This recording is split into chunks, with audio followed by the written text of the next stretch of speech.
back, not just in the terms of you're back, not just in the terms of it's been like 3 weeks since we've done something together, but football is actually back tomorrow. It is on the docket. That's all we're talking about today. And for the next couple of months, that's all we're going to be talking about for the foreseeable future. So, very exciting times ahead of us. Drew, Guess who's back? Guess who's back? exactly. Guess who's back? Tell, Da-na-na. tell the people how you're doing, I'm doing great. There's a football game tomorrow. Well, right? football game Yeah, tomorrow. in very, very big quotations because not even the number one overall pick is Hey, playing. who's kidding who? There's a new kickoff rule. That's going Yep. to be exciting to see how that goes. And I know every diehard football fan is going to be locked into that bitch for at least 3.5 minutes. And then afterwards, it's going to be like, oh, wait, the Bears don't even have a veteran QB on the roster. What are we watching?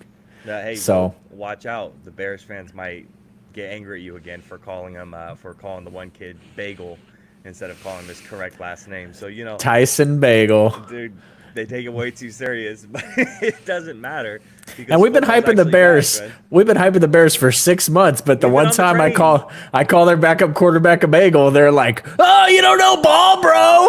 Like, Just furious. They're not happy about it. you can pull every NFL fan out there and find out who even knows the name of your backup quarterback, and you're mad at me.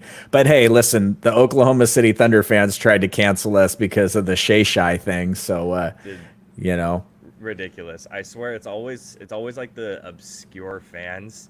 Like it's Chicago, it's Oklahoma City, it's those type of teams. It's like they get so flustered about the smallest things, but I that's will okay. tell you, as I was laying on my couch today, and I don't want to hijack our welcome back to football talk with talk of the Olympics, but after your boy Tatum got benched in game one Mm, of the men's Olympics basketball, I was locked in to see what he was going to do here. And it dawned on me that a certain MVP candidate from the Oklahoma City Thunder is not even on the Olympic team, and I thought to myself that that was quite interesting today because the team is very well represented.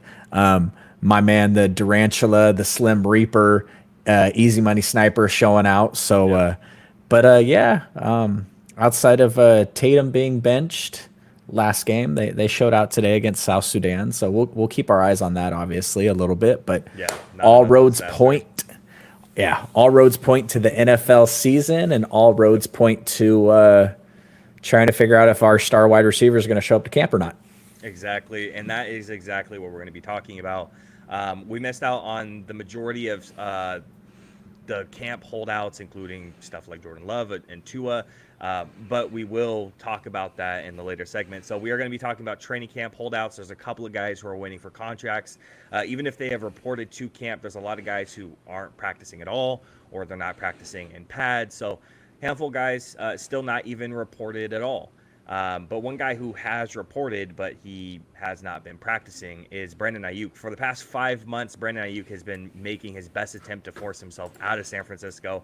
After the Super Bowl loss back in February, it feels like ages ago at this point, from tweeting at Mike Tomlin, unfollowing the 49ers on social media, to claiming outright that the 49ers don't want him on TikTok. It feels like it's been a nonstop saga to feels like it's kind of nearing its end.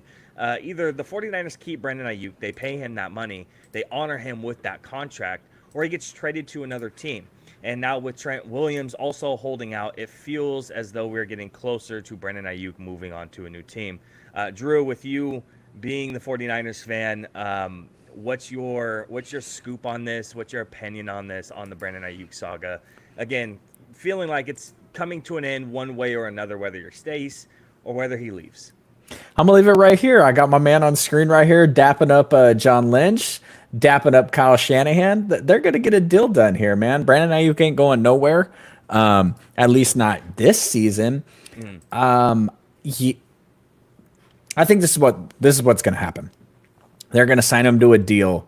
The guaranteed money, I think, is gonna be massive, and yep. the yearly earnings is gonna be lower than what he's hoped for. I think he's wanted 30. I don't think he's getting anywhere near 30. I think the 49ers are going to sign him to like a 26 and a half for a year, so $110 million 4 year, 110, but I think they're going to guarantee like 85 or 90 million of that mug to get it done. And It's a lot.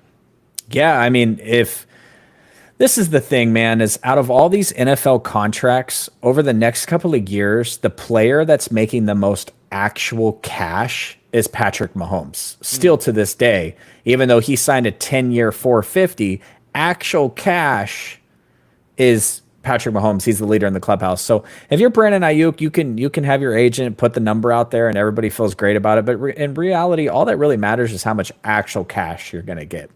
Either that or they're going to sign him to like a 2-year 75.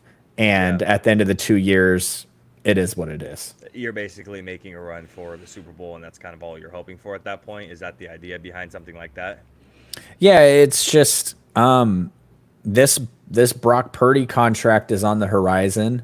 You're talking you're talking about potentially, they asked a couple players to take less money this year. Armstead is now a member of the Jaguars on the NFI list, not practicing due to injury. Juszczyk felt some type of way about being asked to take a pay cut, but he's still the highest paid fullback. You got I love this man. 49er fans, don't come after me, but could Mr. George Kittle be on the chopping block next year, at his age and production and everything like that? It sounds crazy because we don't have another tight end on the roster that's worth a shit, but things are getting expensive. Purdy's going to be expensive, and especially if he comes out and has a season like he had last year. And it's you got to get this Ayuk thing done, though. The Super Bowl window is here. I've already seen like 6 or 7 predictions of the Rams winning the division and the 49ers not even winning the division. And if that happens, that's catastrophic. But yeah, we got to get it done. We got to bring Brandon back. That's Purdy's number 1 wide receiver. You don't get rid of the quarterback's number 1 wide receiver. And for all you guys think that the rookie first rounder who has been injured and has dropped a couple balls in camp are going to go out and fill the role of one of the best route runners in the league right now, it's just not going to happen. So you got to bring him back. Pearsall should be ready for next season or the season after that if we move off of Debo or Ayuk. But if you want to make a serious run at the championship this year, which is what the Niners are aiming to do, you got to sign Ayuk and bring him back. Because you're not trading him for another player. That doesn't happen in the NFL. We're not trading him for Devontae Adams. Right. If that's on the table, sure, do it. But it's not going to happen.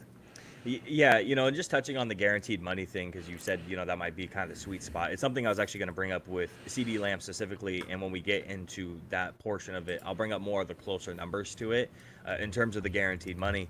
But that type of guaranteed money, close to that, $85, $90 million in guaranteed money, I mean, that would put him only behind Justin Jefferson in guaranteed money for wide receiver. So, yeah, even though he might make less per year, on what it looks like on paper, right? You pull up Sports Track or Over the Cap, and people are going to look at the one number, but when it comes to the guarantees, he's going to be up there just right behind one person, if that really is the sweet spot. Now, in the off chance that Brandon Ayuk does move on to another team, who are the couple of teams that you're eyeballing as potential trade candidates, or where you think Brandon Ayuk would really want to go?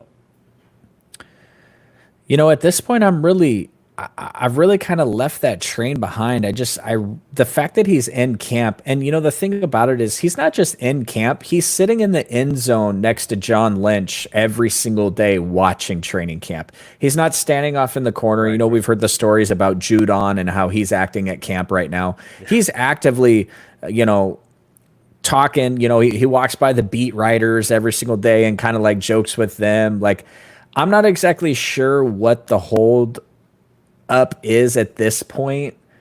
To be honest with you, I don't know if we're going to talk about this guy at all or not. I'm sure we're going to, but I think the hold up on the Brandon Ayuk signing might be Trent Williams and trying to figure out a player that's not in camp that wants a raise and a contract extension, trying to figure out what he's going to be. Because, Christian McCaffrey wanted a raise this offseason. We gave it to him very quietly. He got a contract extension. So, honestly think the Brandon Ayuk holdup, it may all be done in theory, and it's just waiting to see what's going to happen with Trent. Because Trent has no guaranteed money left on his contract, and that's what he wants. He wants more guaranteed money. Yeah, I mean, since we're talking about him, we are going to talk about him. Let's just bring it up right now. I was going to bring it up later, but it's perfect time to actually talk about him. He's slated to earn $20.8 million this upcoming season. Next year, he's on the book for 23.35 from the 49ers. The top of the offensive tackle market right now is $28 million with Penei Sewell. When he originally signed that contract, he was right up there with David Bakhtiari. Obviously, all the markets change. They always increase. The NFL makes more money, cap space gets increased, everyone makes more money. That's just how it works.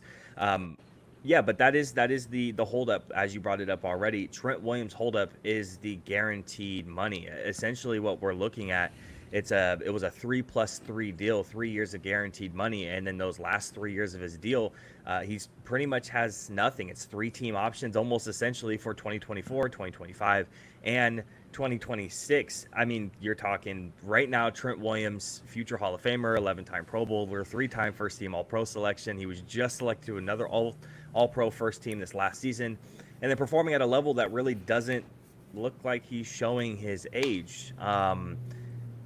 It's not really a new contract that he's looking for. He's looking for almost like a restructure. He's looking for more guaranteed money. That's it. He's not looking particularly, it doesn't sound like him from what I was looking at. It doesn't look like he's asking for more. He just wants guarantees. That's all he wants right now. Now, I read up on a couple of ways they could do this to really limit the amount of cap space he's going to hit on them. But do you think it's really risky to sign Trent to more guaranteed money? He's 36 years old. 3 years, he'll be 39. Do you think that guaranteed money is worth it? You're just looking at Super Bowl window right now. Yeah, and the thing is you can talk about his age, but this is also a player that took time off of football. He dealt with an injury, a cancerous injury to his head, where he wasn't playing football for a season and a half, and hasn't shown any sign of aging on the field. I mean, we're asking him to pull on run plays and blow up outside linebackers. You know what I mean? His cap hits over the next 3 years are like 31 million, 34 million, and 37 million. So chances are we were going to restructure him anyway to try to get those cap hits down. So I just don't think, I think it's one of those things where, you know, the 49ers are really close to signing the Brandon Ayuk extension, and then Amon-Ra St. Brown signed, and his agent was like, oh, wait, now we renegotiate, right? I think that the 49ers weren't like super expecting Trent Williams to not show up on day one of camp, you know, and now he's not there, and it's kind of a pressing need because the 49ers do not build the offensive line in the way that teams like the Rams and other teams do. They got one superstar on the line, and then it's makeshift the rest of the way. So this team does not go without Trent Williams. So honestly, I would give him the money. I mean, it's not my money, but if Trent Williams is going to be on this team the next 3 years, he's going to get the money anyway. It's like guaranteed money with quarterbacks. You know you're going to pay it. So why does it? You know, if the Chiefs came out tomorrow and said, okay, we're guaranteeing all of Patrick Mahomes' money, it wouldn't matter because he's going to get it paid anyway. These quarterbacks always get their money because they're on the team, especially these top tier quarterbacks. He's the best or second best, top 3 at least left tackle in football. Yeah. As long as he doesn't retire, he's going to make that money. Yeah. So honestly, they should just pay him and get it over with, because you have 2 main pieces not in camp right now. And you know, there's football tomorrow. Yeah, and it makes a difference, whether it's for the young guys and learning from Trent. It's leadership. It's the presence on the field. What do you think about this? So what I was reading up on is how would you really move this money around to kind of give Trent an incentive to come back to camp. And the most consensus and kind of the fairy tale way is you take $8 million from the 2026 salary and you move it to 2024. The team could guarantee this year's money and $10 million of the 2025 salary. So the 49ers would pay $28.05 million this year, which is the top of the tackle market. You're guaranteeing that money, and then you're giving him $23.35 million next year, which is a little bit more than what he would make, like 5.35, not that much more. And then half of that money being guaranteed, giving him more financial stability. The 2026 base salary would go down to a non-guaranteed 25.06 million. He'll be 38 years old at that point. Anyways, it might be time for another restructure or an extension to take less of a cap hit anyway, so he's not taking up the full 25.06. That seemed to be one of the better deals that I saw, is just move a little bit of the money around, make some of it guaranteed. The cap hit's really not going to be that much different outside of the first year. First year is the big difference. Second year stays about the same. And the third year, who knows what's really going to be going on in terms of getting an extension done, or he might not be playing at that point. But that seems to be one of the better options out there. I'm not sure if you've heard of that option before, but seems to be pretty beneficial for not only Trent but the team too. The cap space and the cap hits is not really going to be that much different because you're moving a lot of money around. Yeah, I mean, these owners and these teams can free up the cap space anytime they want to. They just have to be willing to open up their checkbook and do it. You know, there's the famous story about Khalil Mack being traded away from the Raiders because Mark Davis physically did not have the $45 or $55 million to put in the escrow account to pay him the bonus, and so they had to trade him. Yeah, 49ers have the money, obviously, so I think every time a 49er signs a contract, the contract ends up being team friendly in the way they can maneuver it. Parag is famous for this. Going all the way back to that most super famous Colin Kaepernick contract where it was like a series of 1-year deals with at March 1st every year, they could basically cut them for pennies. You know, their cap gymnastics are pretty awesome. So I imagine this is just taking some time to get it where it needs to be. But Trent Williams is going to play. You're going to pay him the money. So I think they need to get it done. The other thing that's underrated that has been spoken about on both Trent Williams' part and his counterpart is this is the man that goes up against Nick Bosa every day in practice. Yep. And iron sharpens iron. And Nick has talked a lot about the fact that missing all of training camp last year because he was holding out for his contract really hurt him to start the season because he didn't get those Trent Williams reps. He talks about that a lot. Like, he talks about the fact that he's the player he is today because he goes up against the greatest left tackle of all time in practice every single day. You know, so got to get him in, man. It's running your offense in every day in 7-on-7s and 11-on-11s without your best player is not, there's, you know, your best left tackle, your number one wide receiver. Like, how much is really getting done right now? Putting a bow on it, when are you expecting to get both of these deals done? Timeline wise, August 10th for both of them. Yep. And you expect Trent first, then Brandon right after? Very shortly after, I'm assuming. Yeah, those contracts are both going to resolve themselves. Let me see. I want to make sure I got that timing right. Both of those contracts are going to resolve themselves within days of each other, I'd imagine. So August 10th is, August 12th. So that's going to be the Monday after the first round of preseason games. That's my guess, August 12th. Okay.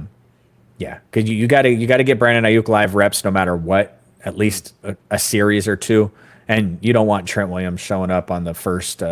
That's got hamstring strain written all over it. You got to get that dude into camp. And honestly, if he's gonna fucking hold out and then you're gonna lose him game one with a high ankle sprain or a hamstring sprain, just don't pay him at that point. Like, if you're gonna lose him for the season anyway, you know, these guys. Nick Bosa had an awful first 8 games of the season last year because he wasn't ready. Yeah.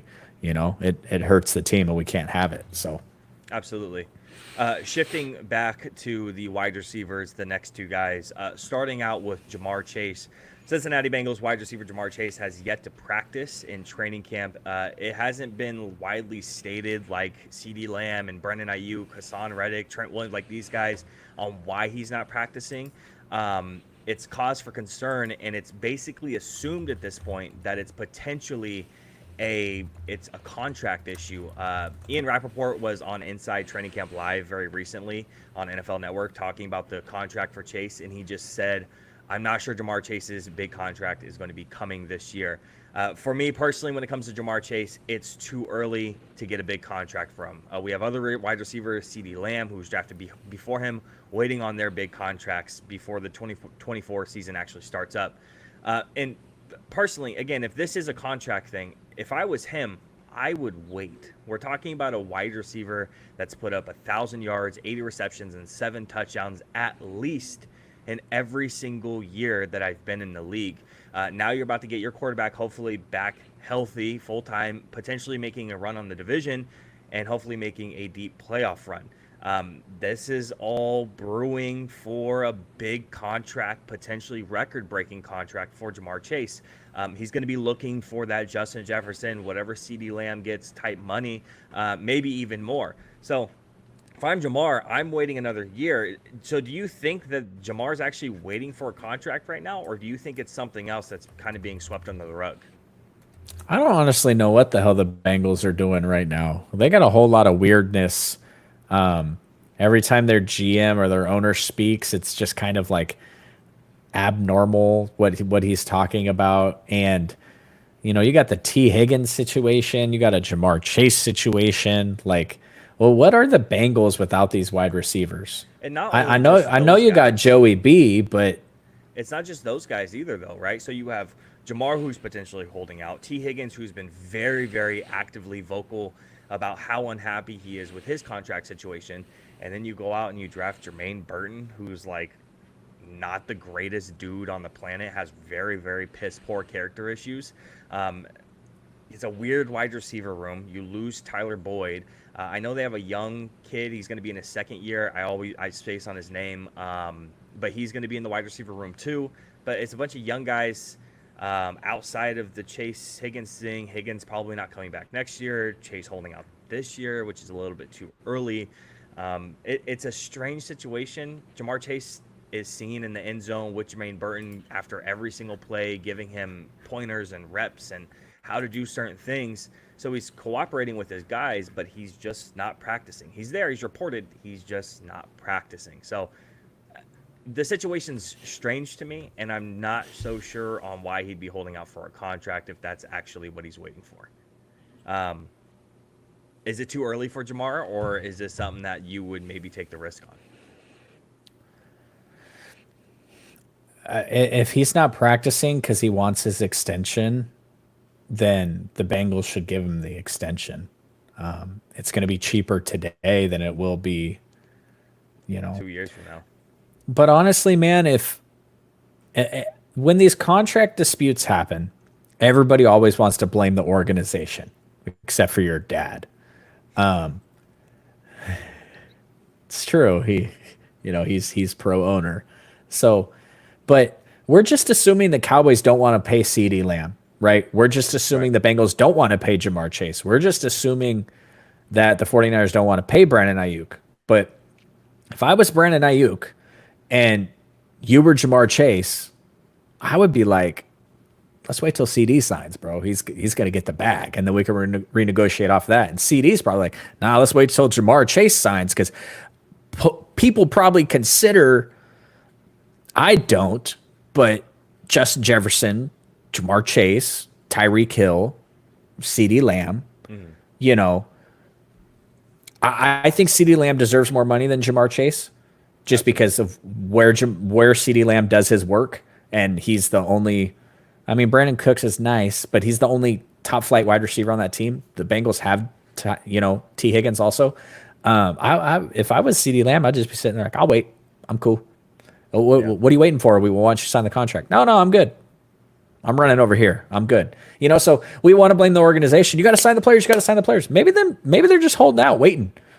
The 49ers should have signed Ayuk before Amon-Ra St. Brown. He'd be in camp right now. But they just waited, and they lost. So yeah.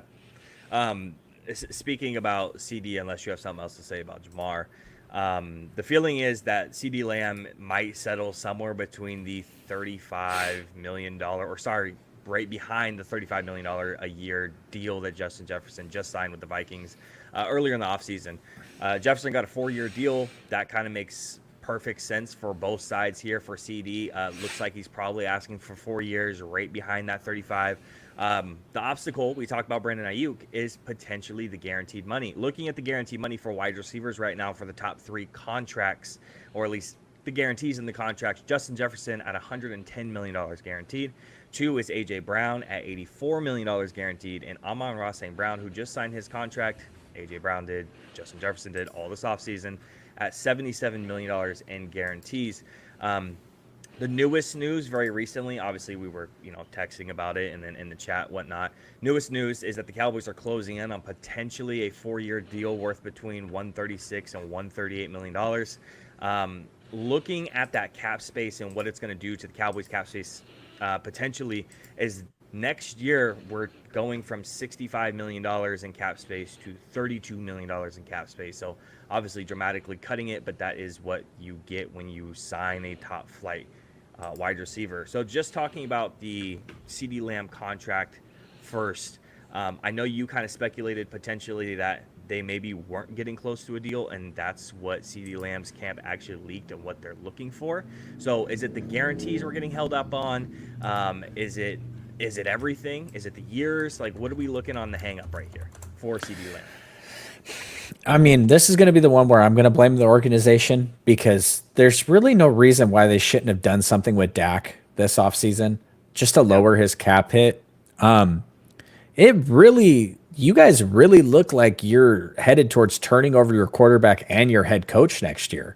And if I hear one more damn thing on the internet about Trey Lance, I'm just going to laugh my ass off, because I don't know if you've seen the training camp clips, but my God, the guy cannot throw a football. And that makes me sad, because I thought he was going to be the future, and he's not. So, can you win a Super Bowl with Dak Prescott and Mike McCarthy as your head coach? I don't know. But who are you handing it off to if you can't? Because the Raiders were mediocre with Derek Carr. They made it to the playoffs a couple times, and now they ain't shit. Don't you think the Raiders would like to make the playoffs this year with Derek Carr? I know Derek Carr's kind of been awful the past couple of seasons. I'm just saying, like, you got to have a backup plan. This isn't the 49ers have had Steve Young on the bench for 3 years behind Joe Montana. It's time to give him his shot. Like, there's no Steve Young on your guys' bench. No matter how much people want to compare Trey Lance to Steve Young, he ain't it. So in this case, I kind of blame the Cowboys here, because you guys got a lot of people that want to get paid. You got a coach that wants to get paid. You got a quarterback that want to get paid, a wide receiver that wants to get paid, a defensive lineman / linebacker that wants to get paid. Yeah. And you guys, I know I've made a lot of jokes, but your guys' all-in offseason has been, you stole a linebacker from the 49ers. That's all you've really done. And you drafted a tackle that you hated. Looking at the CD, obviously, and I got my Cowboys blue on tonight, so it's one of those things that I want done, right? CD has been incredible, and he's done nothing but progress year after year after year. Again, I've said it once on the podcast, I've said it again on the podcast, and I'll say it again on the podcast, is when there was the trade away, one of the worst deals ever, trading away Amari Cooper, and CD was going to step in to be the one. I truly said before it happened, I said, I don't know if CD's actually ready for that type of role. And he stepped into it, and he flourished, and he's very, very, very, very, very talented in the number 1 overall role, wearing the 88 proudly.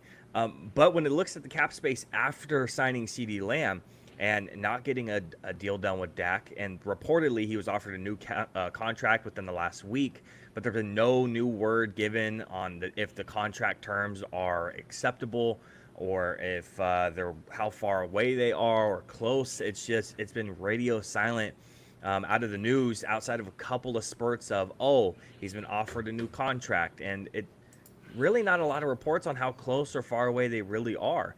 I can't help but to think, and kind of be in the same boat as you, that it's coming to an end of an era in Dallas, right? There's been an influx of reports since the season ended that the feelings around Dak's camp is that this is the last year in a Cowboys uniform. The deal is not getting done. The camp isn't very happy about it, and this would pave the way for a new deal for Micah next offseason, and then a new starting quarterback next year, whether that's Trey Lance or, Shedeur Sanders. I'm not so sure. but that's what it's gonna pave the way for. I was hoping you'd catch it. It was a little late. I watched every snap of Colorado last year.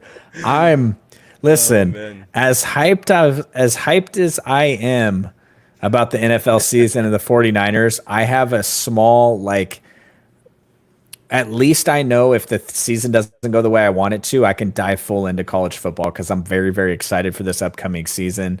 And I think you and we provided excellent coverage this last offseason about the draft and the rankings. And you and me have done this for numerous years, and now we have it all on videotaped. It's not 1994, but I'm just it's on cassette. Shador. Okay, I think he's like the number 2 quarterback in this class, but that's not a good thing. I don't think so. If that's what the Cowboys are waiting on.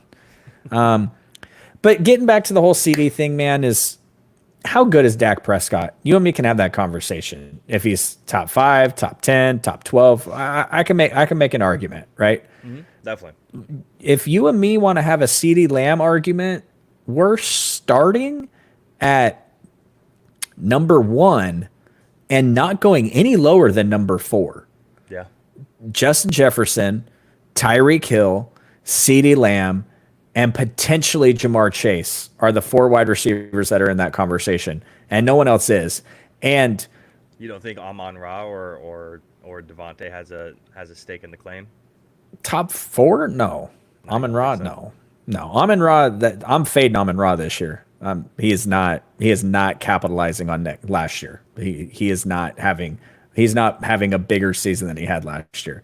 I think CeeDee Lamb is the best wide receiver in the NFL.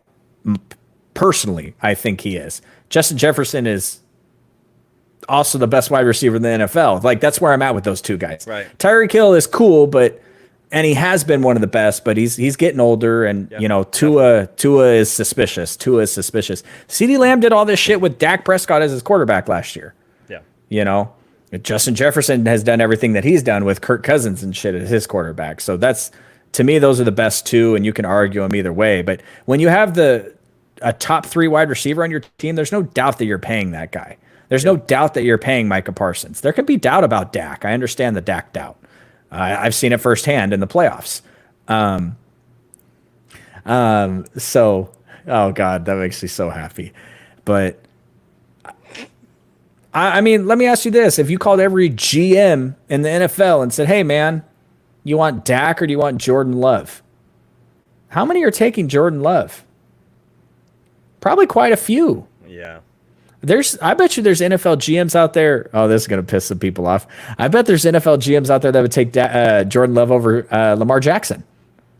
Just looking at the future and going forward and everything, it's just, Jordan Love had half a season. Yep. And then he had 2 awful mistakes in the playoffs that gifted the 49ers a win that they should not have had. Yeah. And they handed that dude the bag. Yep. And Dak balls his heart out every year, and the Cowboys are like, nah, we're good. But you got to pay CD. He's a top 2, top 3 wide receiver in the league. He's getting his money. Definitely. Moving off of the wide receivers and moving on to our very last holdout, Hassan Reddick, which has been kind of the most head-scratching to me. The New York Jets made a huge splash trade this offseason when they acquired edge rusher Hassan Reddick from the Philadelphia Eagles. Here come the boos. Everyone boo. They suck.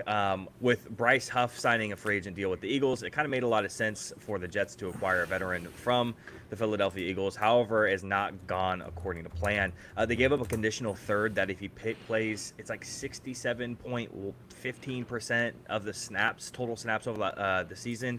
It's a second-round pick, so potentially a second-round pick for Hassan Reddick. But again, has not gone according to plan at all. New York knew that when they made the trade that they were going to have to get a new contract for Reddick. But the Jets were under the impression that Reddick was going to show up for the offseason workouts, even if he didn't have the contract done quite yet. And to this point, he has not reported for anything. Fuck off. That's the GOAT right there, Howie Roseman. He's the absolute GOAT. Bro, I need to pick up my phone real quick, and I need to call the motherfucking Jets, and I gotta say, hey, you know Hassan was holding out with the Eagles, right? You know that, right? He wanted a new contract. Y'all traded for him, and you're not giving him the new contract. What the fuck did you think was gonna happen? Oh, I love New York. I'll just come play on this bullshit ass contract I don't want to play on anymore.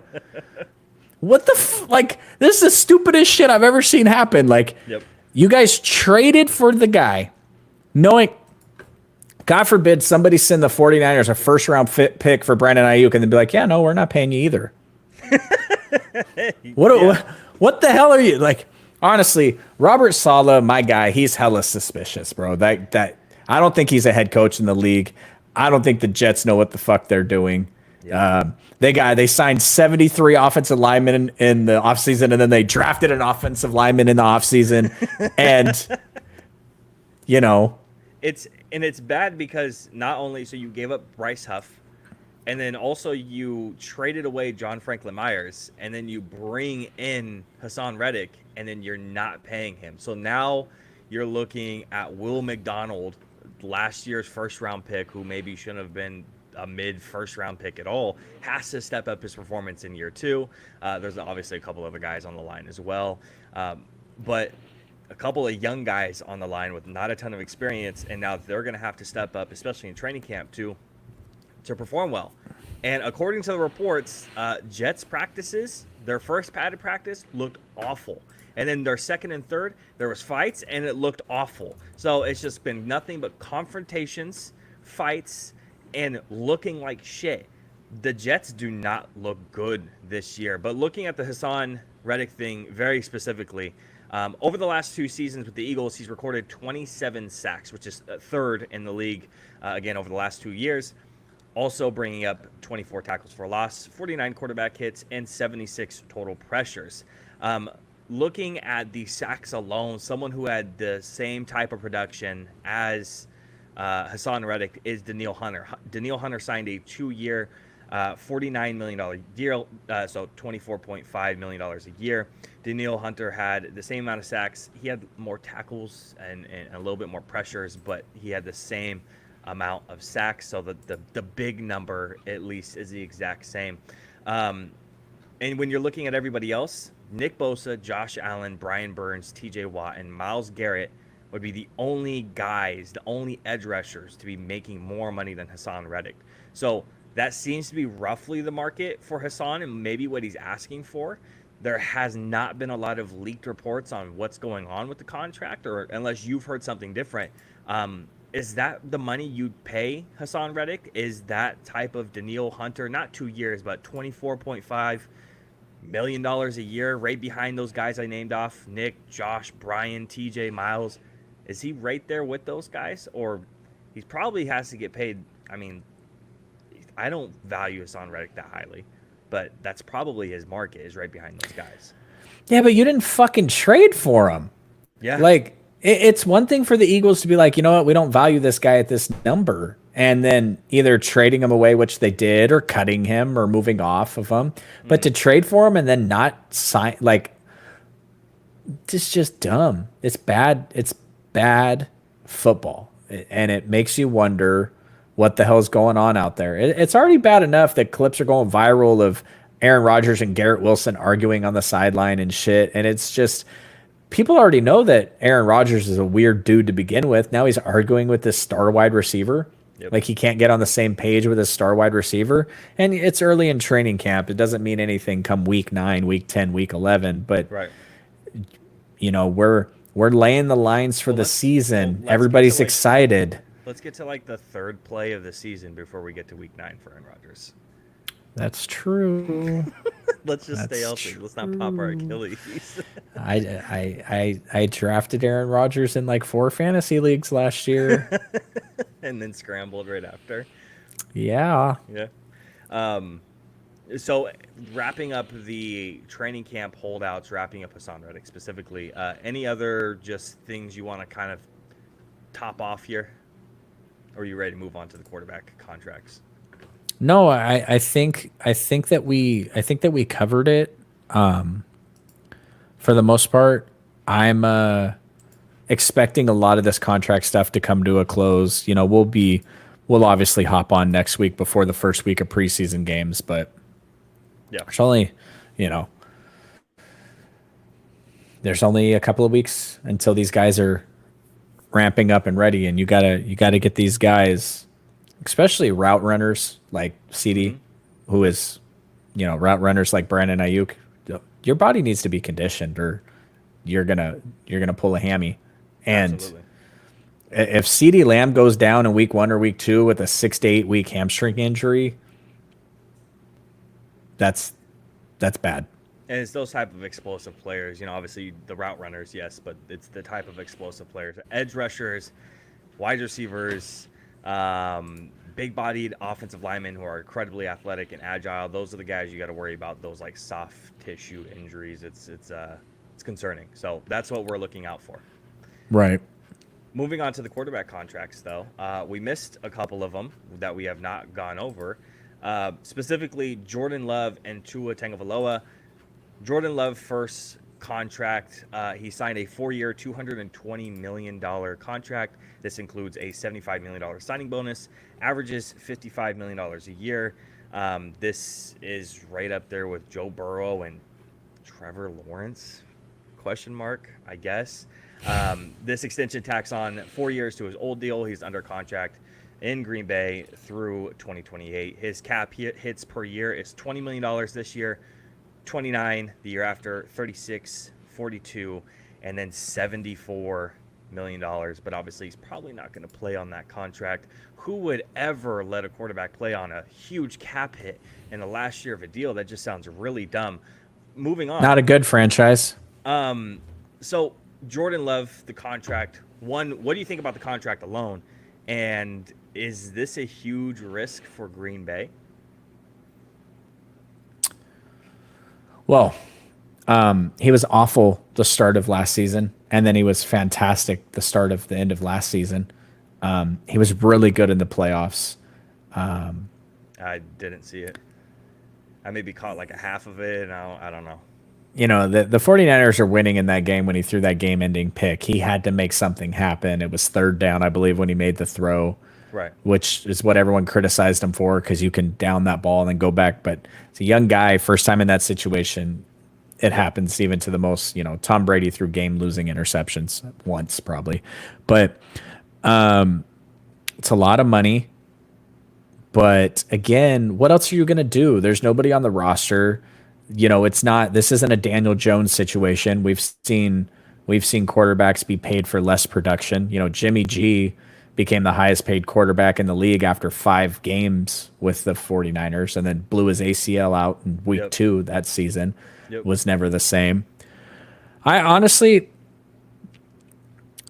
like both the contracts that were signed. You know, Tua is 12th in the league in guaranteed money, and he just signed his contract. And Jordan Love is 9th in guaranteed money, and he just signed his contract. I really feel like the GMs of these two players this year were like, no, we're not going to do that thing where you just sign the world's biggest contract next, just because that's what keeps happening. This is what you're worth. This is what we value at, and this is where we need to be. I'm not going to believe any stories that they took less money to help build the team or any of that bullshit. I just think that the GMs got smart this year. And frankly, when you look at all these extensions, you look at the money, you know, Jared Goff got, you look at what Lamar Jackson and Joe Burrow are making, you throw the Deshaun Watson contract out, obviously. That freaking Trevor Lawrence contract up there, We'll talk about it. he's number 3. That's it just, crazy. oh my God. Like, so the Jordan Love thing, obviously, it's a risk because the 1 year. It's 1 year. It's kind of essentially 8 games in playoff success. At least, you know, got to win over the Cowboys. I don't know if that's that much of a hurrah. But point is, this is a lot of risk. It doesn't erase the tremendous amount of risk, the playoff win of the 1 year. Yes, you have to do it, but it's a lot of money. And there's a lot of pressure for Jordan, right? It's not just a lot of money pressure-wise for him that way. It's not just, oh, you're a quarterback for this franchise, you have that much pressure, but it's also continuing to maintain greatness in a franchise that has gone from Brett Favre to Aaron Rodgers to now Jordan Love. He has to maintain that type of greatness. They have a certain amount of expectation and a certain amount of success that we're going to talk about. What does that success look like for these quarterbacks? Every quarterback I think has different levels of success or expectation of success, and Jordan Love I think is higher than a lot higher than Tua's, and it's not just because I think Jordan Love might be a better quarterback than Tua. But it's also because of the historic franchise and the lineage of quarterbacks that come before him. I think that pressure is on him. I don't really like the Tua contract. The cap hit's crazy for him. It's $9.5 million this year, $59 million next year, $63 million the year after, then 45, 57. You look at Jordan Love's, you're looking at 20, 29, 36, 42, then a loaded 74, but he's probably not going to play on the $74 million deal. Obviously, there's a little bit more risk to Jordan Love because you have a much smaller sample size. And Tua, you kind of know what you're getting at this point with Tua. Now, there's a huge risk for Tua. I mean, it's not for Tua, but for the Dolphins, because can Tua stay healthy? Bro, Because this when he's dude might have to on, medically retire at any given point. it's scary for him. I mean, we saw the injuries a couple of years ago. It's when he hit his head twice in one season within a couple of games. I mean, it's like, oh my, like it's hard to look at. It's those type of injuries, and it didn't look like anything significant. We're talking about looking like he barely rolled and hit the back of his head, but as soon as he did, it does not look good. I don't like the Tua contract personally. There's a Dolphins fan who works with me, and I talked to him about it. He's like, I like the Tua contract. We finally got something done before the season started. I love it. He's a big Tua guy, and I'm like, I don't know, man. It seems like the huge cap hits, and I get the whole guaranteed money thing, but it's a lot of cap hits for a guy that I know it's so hard to say isn't worth it, but he's making an average annual value of $53.1 million just ahead of Jared Goff. He's not the quarterback that Jared Goff is, but obviously that goes with the territory with this top 10. Most of the guys in the top 10 probably don't deserve to be in that top 10 being paid. It's just, I'm not the biggest fan of it. But what are you going to do? That's the market value of the quarterbacks, and you have no one else behind Tua to really, let him go and have another guy step in, right? You don't have a first-round quarterback that you drafted, pick 32 overall, and had him sit for a couple of years, and then now you're having him play.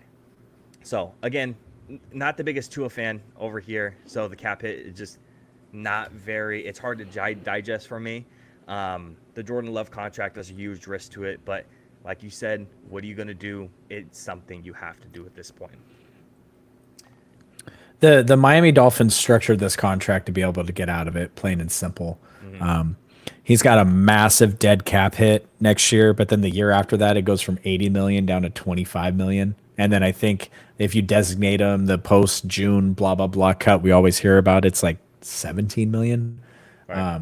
They really structured this deal to where if it doesn't work out long-term, they can get out of it, which the less guaranteed money you pay, the higher the cap hit hits. That's how the NFL cap works. And we all know that. And that's why I really like when we're looking at these kind of, he only gets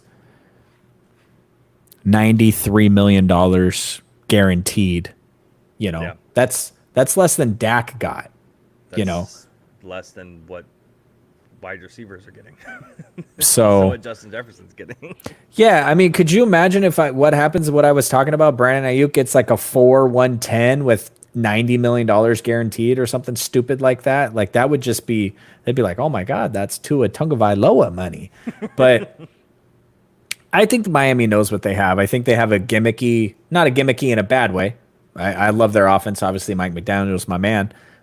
But they have a gimmicky offense that he's able to run and shoot and read and throw and be quick about. But, anytime they come up against Baltimore or Buffalo or Kansas City in the playoffs in the snow, cold weather in the playoffs, it's not going to, and that's fine because if Brock Purdy had to go to those places and perform, it wouldn't be good. We've seen him play in the rain. It's awful. Luckily, we don't have to worry about it. We're in San Francisco.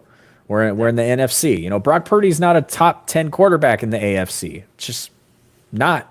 Look at Peyton Manning over the years in the snow. It was tough, and he was one of the smartest quarterbacks of all time. So it just comes down to, what are you going to do? You're going to get rid of him? You're not. So you sign him to this contract. It's very team friendly and providing the outs. And I think it's okay. I mean, shit, bro, when you put it into a blender with the Jared Goff extension, that one's good. You put it in the blender with the freaking Jordan Love extension, that's cool. And then at least you're not Jacksonville. It's true. Well, then that brings up the question. All right, it's the next section is when, and I think I'm going to let you take the reins on this because I feel like we'll have a similar type of answers. I think when or if will we ever see the bubble burst for the quarterback market? Right, we see larger and larger deals. Right, naming off the guys in the top 10, and I'm going to name these guys off in the next section too. You're going to hear me say them again: Joe Burrow, Jordan Love, Trevor Lawrence, Tua, Justin Herbert, Jalen Hurts, Kyler Murray, Deshaun Watson are all quarterbacks in the top 10 of highest paid quarterbacks. Okay, and that is in order from most of the money to least in terms of your annual income per year. So those 10 guys. I mean, these quarterbacks to me have a couple things in common besides being in the top 10 of highest paid quarterbacks. Been paid with very, very few in the past few years with limited success or very concerning injuries. Will we ever see the bubble burst for the quarterback market? Because these guys in the top 10 don't feel like they belong there. Will we see this burst and someone's not going to get a massive deal or they're going to start getting lower money? Or when are we going to see the cap out?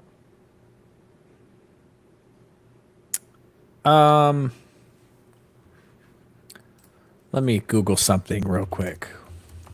Oh, the Google machine's going.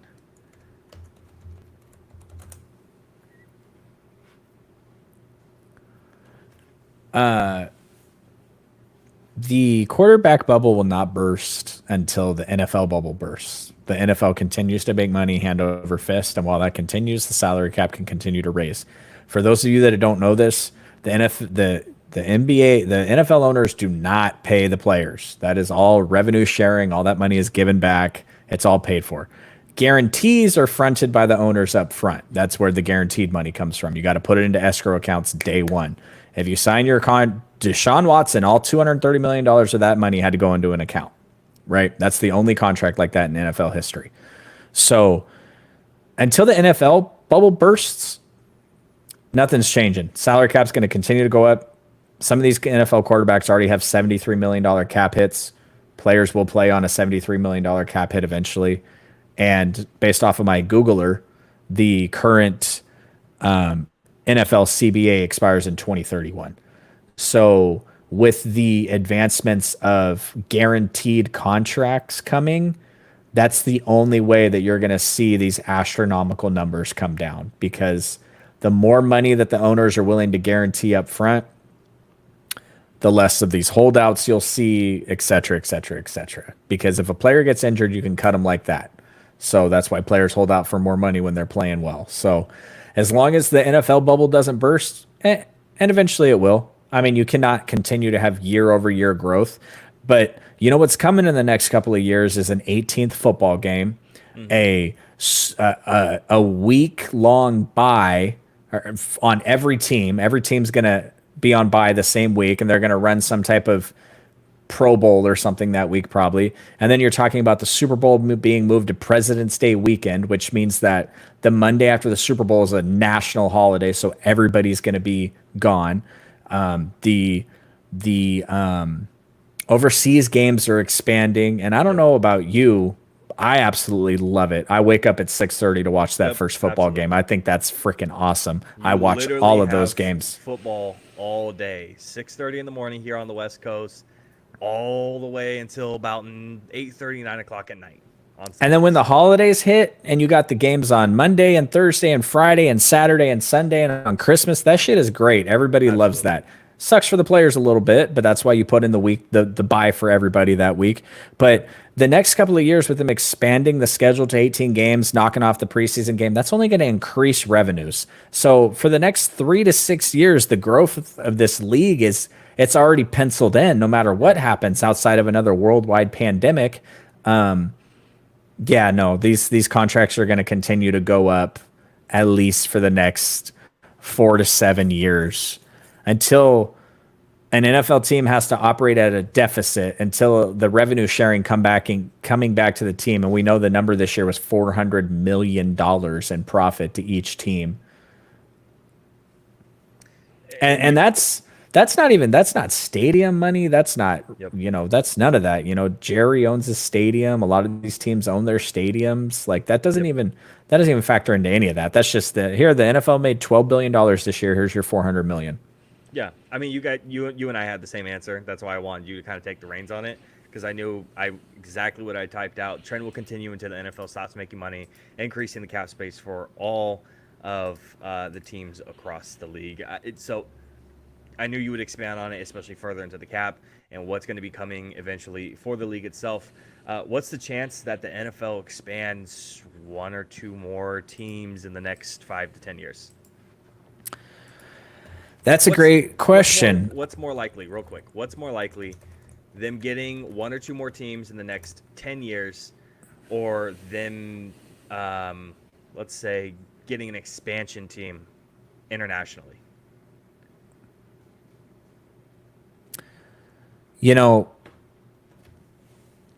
NFL expansion costs money because of revenue sharing. But the expansion fee is outrageous. So I don't think the NFL is under marketed anywhere. They don't want to build a 25 or 30,000 seat stadium anywhere. They want these 50 or 60,000 seat stadiums. And there's really, Las Vegas was the last. Frankly, you already have an expansion team in the goddamn Los Angeles Chargers. Like, they just hang out and they're just absolutely nothing. They ain't got no fans. Nobody loves them. Yep. Like, what are they doing with that? If anything, that'll be ship them to London. You know what I mean? Like, I don't see NFL expansion, which is, crazy. I think it's much more likely we see NBA expansion before NFL expansion. I think we're very well within 5 years with an NBA expansion. Yeah, they want a team in Vegas. Yeah. And Seattle deserves a team, so. Looking at those quarterbacks inside the top 10, one, who will have the most success? And two, what does that success look like? So once again, Joe Burrow, Jordan Love, Trevor Lawrence, Tua, Jared Goff, Justin Herbert, Lamar Jackson, Jalen Hurts, Kyler Murray, Deshaun Watson. For me personally, success isn't a blanket thing, a bar that is set across every single one of these guys. The goalposts will be moved for every single one of these quarterbacks for what success actually looks like. Every single one of them. Joe Burrow, for me, staying healthy, AFC conference appearance. Jordan Love, multiple years of playoff success. Trevor Lawrence, staying healthy, playoff appearances. Tua Tagovailoa, staying healthy, AFC conference appearance. Jared Goff, another NFC conference appearance. Justin Herbert, staying healthy, multiple playoff success, successful runs. Lamar Jackson, and a Super Bowl and potentially win. Jalen Hurts, Super Bowl berth and a potential win. Kyler Murray, playoff berths. Deshaun Watson, playoff success and staying healthy. Every single one of those guys are a little bit different in what the success actually looks like. For me personally, there's a couple obvious names to pick out. But I could say, Lamar Jackson's the best quarterback here, so obviously he's going to be the most successful. But winning a Super Bowl and getting to the Super Bowl, especially in the AFC right now, is really, really difficult. Very difficult. For me personally, I think when it comes to success and what it looks like, how different it looks like for every single one of these guys, I think Jared Goff, Jalen Hurts, and Jordan Love have probably the best chance to reach the bar that is set for them right now. Jordan Love is probably the least likely out of those three because I've already brought it up, the lofty expectations for the franchise that he actually plays for, but also he hasn't had a lot of experience playing actual football in the regular season. I think he's going to get a little bit of leeway there, but I think his playoff success, I think his playoff runs are going to be looked at a lot more favorable than if Lamar Jackson has the same type of success. It's not going to be looked at the same at all. Jared Goff and Jalen Hurts both have teams that are surrounding him, or those two guys, a lot of talent surrounding those two guys. individually. Jared Goff, I think, is exceptionally talented. I think they can make an NFC conference. Once again, I know Dan Campbell might think different, but I think he is poised to be the most successful out of these 10 guys. I think Jalen Hurts is right there with him just because the team that surrounds him is incredibly talented. Maybe not him individually, but I think you don't bank on success just off of one player. You give all the success from the team onto the quarterback, success and failures. So for you, who's going to have the most success, and what does that success actually look like? You know what I can't wait for? What's that? Someday when we get, 200, 300, 400 subscribers, people that'll actually watch us when we go live, and they understand these references that we make, because you just take a big old fat shot at Dan Campbell there, and it makes my night. But random people might not be like, I don't know, what does that mean? So, if you're just a casual NFL fan and you're just listening to Jacob go on a rant, and then you hear me drop a Mozzie Smith in there, you may not understand why that's so funny. But I noticed you didn't comment on the Snapchat the other day, though, when we were talking about Mozzie Smith season. You just let that go. You know what I tried to do is I tried to make it the Snapchat chat background, but you have to pay for like the premium version of Snapchat to do that. I'm like, damn it, that'd be really funny. No, I decided to let it pass because I wasn't going to deal with it. I opened it and then closed it. Yeah, I read some article about how he's primed to have a big season, and I was like, I sure hope so, because you couldn't even get on the field when the Packers are running all over your ass. So hopefully you put some weight on or something, boy, because oof. So these quarterbacks, roll you back in, success, and what does that success look like? Who's going to be the most successful? Or a couple of guys?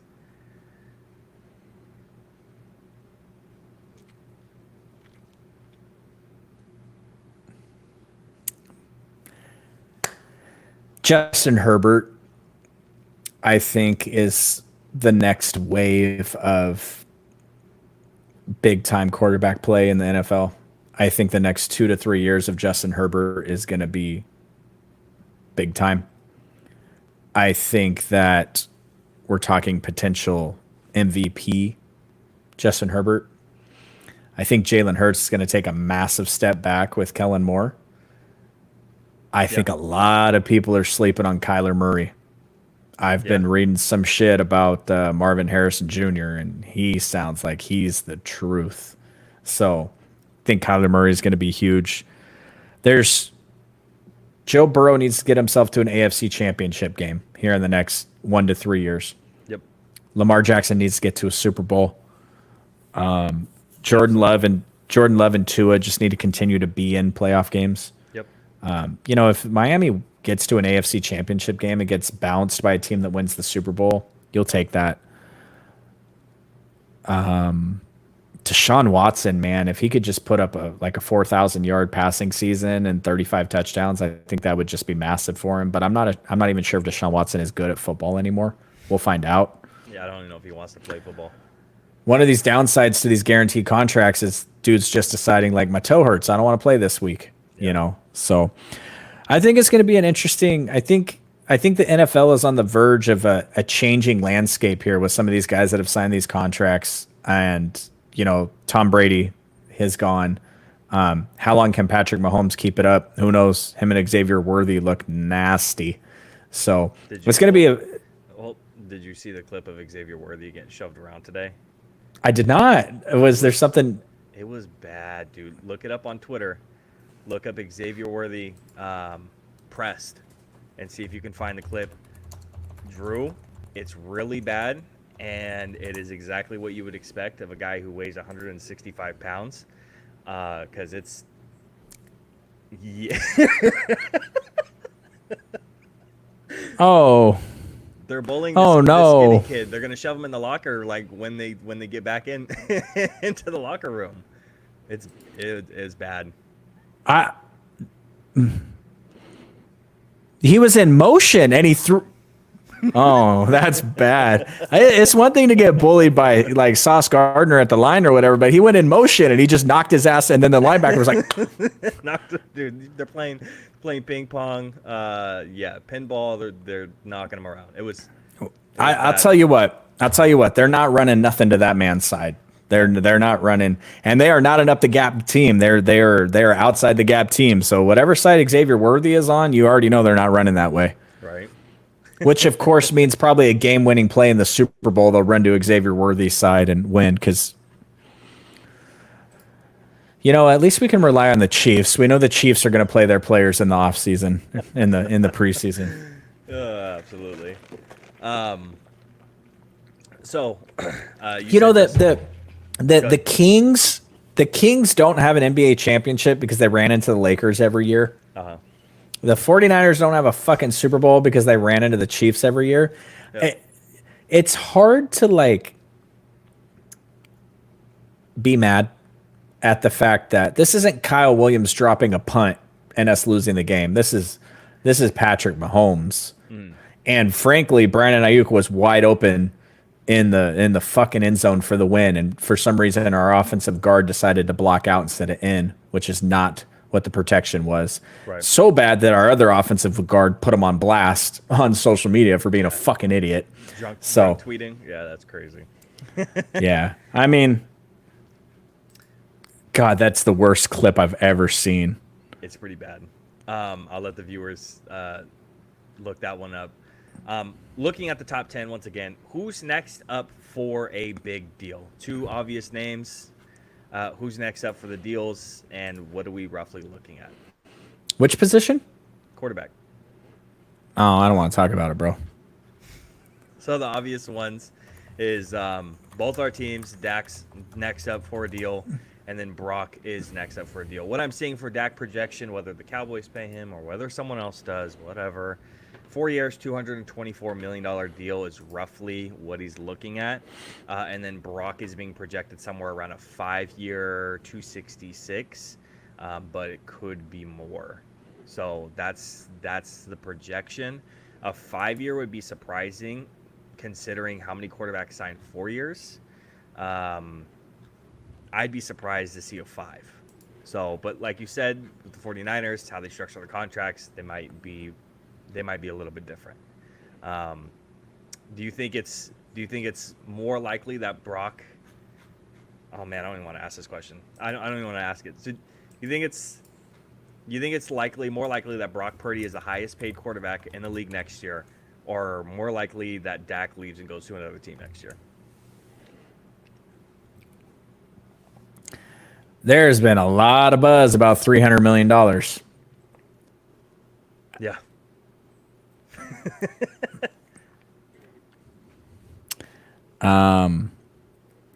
Joe Burrow got 275. And I told you before this, I can make an awful compelling case on Brock Purdy versus Joe Burrow. I don't have the time tonight to do it, but 5-year, $360 million a year. How much guaranteed? Ooh, over half, yeah. God damn. 180, probably. Yeah. Gosh. Yeah. Could you see him signing a smaller deal for more guarantees, like a very, very large guaranteed contract? Less than 300, maybe somewhere around the 260, 250-ish range for a lot of that guaranteed on a 4-year instead of a 5. The problem is that Trevor Lawrence just got 142 million guaranteed, which is under Burrow. I don't remember what Burrow is, but Burrow's got him by 8 or 9 million. Right.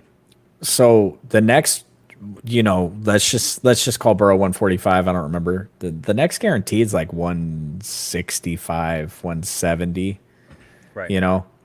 And the funny thing about it is that draft class prior to Brock Purdy's draft class, which was the Trey Lance, that bullshit. Right. Trevor Lawrence got paid. Now it's the next draft class, and it's like there ain't nobody in that draft class to pay except for Brock Purdy. Yeah. So unless you're talking about, I'll pull up these contracts. Let's just see average year. Matt Stafford just got a bump. Yep. Yeah, so I would be, if I was Drew Taylor and I worked in the front office of the San Francisco 49ers, I would be very, very worried about Josh Allen and his $30 million cap hit this year that balloons to a $60 million cap hit next year.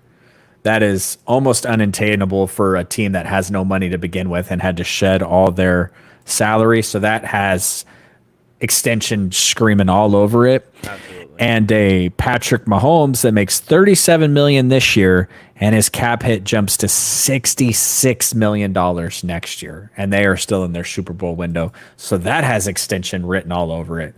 And if I'm the 49ers, I want to get Brock Purdy inked before Josh Allen or Patrick Mahomes sign extensions, because Yeah, absolutely. I don't know where you rank top quarterbacks. Obviously, Mahomes is number one, but Josh Allen is top 5. 4 at the lowest, I would think. I mean, I don't know where you're putting Joey B at, but it's really, I think Josh has proved more than Joe at this point. yeah. Is Josh Allen the second best quarterback in the NFL? Yeah, I think there's a toss up between the top 3. I don't know who's watching us on YouTube, but if it's your dad, he's screaming at us right now, talking about Josh Allen, the second best quarterback in the league. So, just saying. I think Lamar Jackson has a case too. I'm sure he's gonna love that one. See, Lamar has won the MVPs. He's got all the Individual accolades. right. But if you're asking an NFL GM, Mahomes or Lamar, Mahomes, Allen or Lamar, Allen, Burrow or Lamar, Burrow. You know what I mean? Like, you really got to get down to. I mean, Justin Herbert or Lamar? I'm choosing Lamar. Right, but you paused, right? Oh no, for me personally, I'm not thinking about it. I need Justin Herbert to show me a little bit more and actually be healthy. And I don't know how he's going to win MVPs or get any individual accolades or do anything to actually prove himself when they're going to run the ball 400 times a game. Yeah, bro, you've seen that running back room? I wouldn't be guaranteed they're running that ball too much. They ain't got no running backs. They got your guys' starting running back, Gus Edwards, that everybody thought you guys were going to sign. Yeah, well, we have Y'all Zeke. got a running back yet? Did y'all Yeah, sign dude. Zeke? Dude, we have Zeke. We're 2016 ready to go. Yeah, 49ers can go get Carlos Hyde. Oh yeah, let's go. Or go see what Chris Borland's up to. Yeah, oh, that's crazy. That's it. I'm excited to finally be back into We're the done? conversation. That's it. That I was was the just- last thing that we had. Bro, I was just hitting my stride. I know we usually go a little bit longer than this, but that's all we got. Things for the viewers to look forward to is obviously a little bit of the preseason talk, but it's not going to pick up too much traction. Most people are going to be locked in for the first week, maybe. After that, it's going to be a whole lot of who really cares. But predictions in terms of individual awards, playoff teams, final records, I think that's all kind of coming up for us within the next couple of weeks. A lot of work for you and I on this end, but I think it's going to be worth it. Anything else to say to the viewers? Yeah, who's winning the Super Bowl this season? This season? And what week are we doing our prediction show? Let's do the predictions. After week 3, after preseason week 3. Yep. So if there's any injuries, we can deal with that, and we don't have to have actually type conversation. So yeah, but I would say right before, it's probably going to be the last episode right before week 1 actually hits. That's probably going to be our predictions. But individual awards and all that stuff too, I think that's the final 2 weeks right before. Individual awards and the predictions for all the teams. I'm gonna be fucking pissed if the Chiefs win again. Somebody needs to fire the fucking writers, because that's bullshit. I think it's better than the 49ers winning. Bro, come on, man. Mr. Irrelevant Super Bowl MVP? No. Come on. That's the best story in the history of sports. No, people only like a good story in the beginning. They don't like the ending of a good story. Tom Brady was a great story until it wasn't anymore. He became a villain. That's his problem. Let's make a deal. You vote You vote for Mr. Irrelevant winning the Super Bowl this year. And then next year we can vote for former disgraced number 3 overall pick Trey Lance winning a Super Bowl. Or Shador Sanders. Rookie winning the Super Bowl? Yeah. Dude, you guys would have to run the football like 50 times a game and have the best defense in NFL history for Shador Sanders to win a Super Bowl. Yeah, Unless your starting quarterback got hurt in the fourth quarter and he came in to win the Super Bowl for you as the backup. That would be how that would work. It's going to lead the greatest comeback ever in NFL history. 28-3 isn't going to look like anything. That would be good because we know Dak can't. All right, bro. I think that's a good place to end it. Piss off. All right. Well, if you made it to the end, we do appreciate it. Hit subscribe, turn on the bell, get notifications when we live stream. Post the full podcast episodes. But besides that, appreciate you guys. See ya.